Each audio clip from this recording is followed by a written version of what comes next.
Welcome to another interesting video.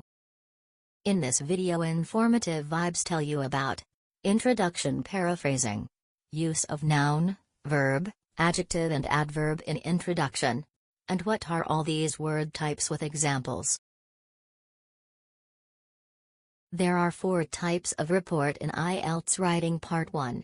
These includes graph with the trend like pie chart, bar chart or line chart are common.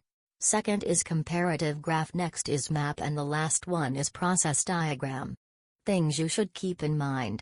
Use tense according to trend, e.g. for past year use past tense and for future trend use future tense. Focus on vocabulary. You must use more word synonyms, don't repeat the same words. In process diagram, don't use the present continuous tense.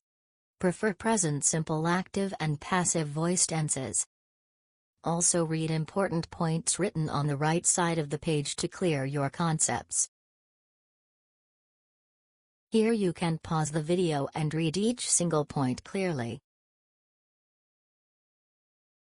There are some noun, adverb, adjective and verbs are given, so why I mentioned it there, do you know?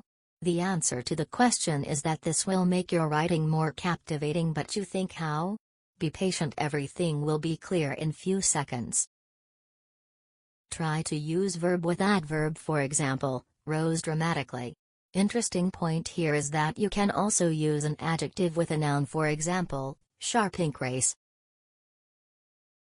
Important thing is that you will now understand 3 W's are important while writing the introduction, and these are when, what and where.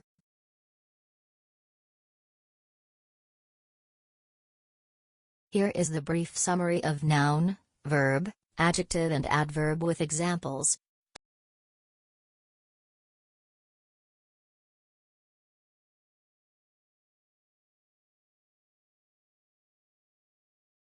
Tell me which is the right option in comment.